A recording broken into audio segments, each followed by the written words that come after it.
Hey everyone, Dan Oils here. Just want to give you a quick tour of my new 6x10 enclosed trailer that I'm going to convert into my next art studio.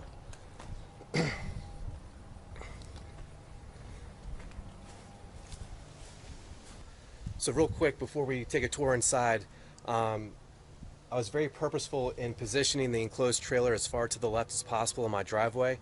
I'm very fortunate to have a two-car driveway. And I wanted to make sure that my wife has plenty of space to park her car and that my kids have plenty of space to swing their doors open so they don't crush my siding. I wanted it positioned on this left side as well because it's right next to this tree. Even though it's a little bit tighter than I would want, this dogwood gives a lot of shade to the enclosed trailer, which will help minimize the temperature. Even though I'm going to spend a lot of time and money insulating the enclosed trailer, every little bit helps, and that way I don't have direct sunlight beating down on the ceiling and again raising the temperature of the inside or the interior of the enclosed trailer.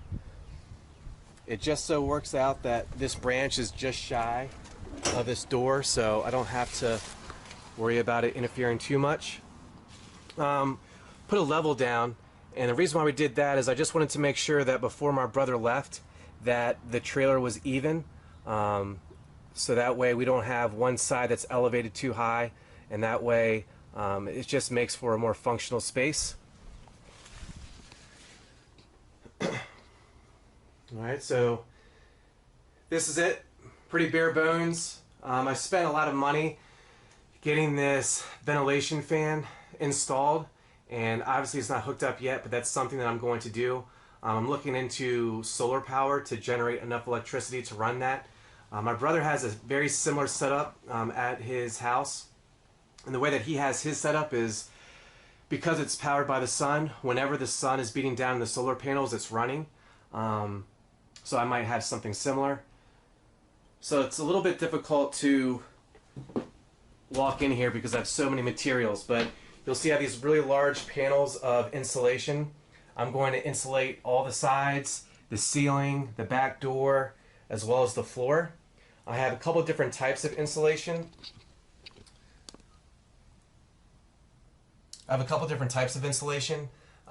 Because you'll see that these corners, I'm going to need something that's more pliable. This is pretty fixed as far as its form. So I needed something that was going to be able to bend a little bit better. So I have three different types of insulation. I have this like accordion style that's thinner, but again it's more pliable. I have this, which is 1 inch thick, and then I have this like bubble wrap, reflective bubble wrap. They all have different R values, and I'm going to get into that more later.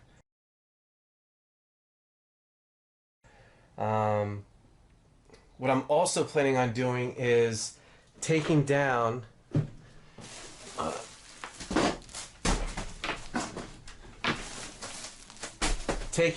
this assembly because I'm not going to need it. All this does is provide better tension on the back door. So yeah, it's just like a safety mechanism. So I can still take that down. The door will still work. But I just have to be careful in releasing the door. But honestly, I don't have any intent on really using that once my studio is up and running. So I'm going to take that down.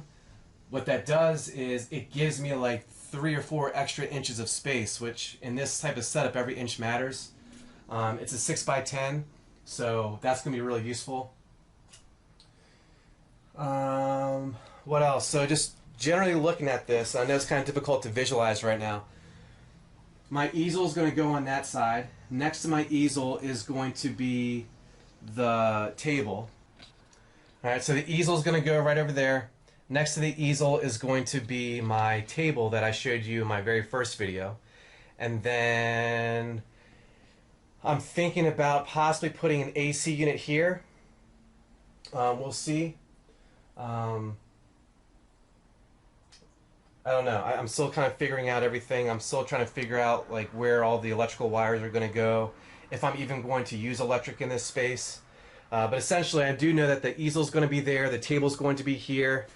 What I'm going to try and do is either turn this into my photography wall or this wall behind me.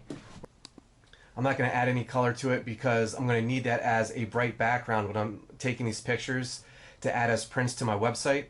So depending on the lighting that I have in here, I don't know if it's going to be enough space to position my pictures and then have enough lighting over here to shine over here.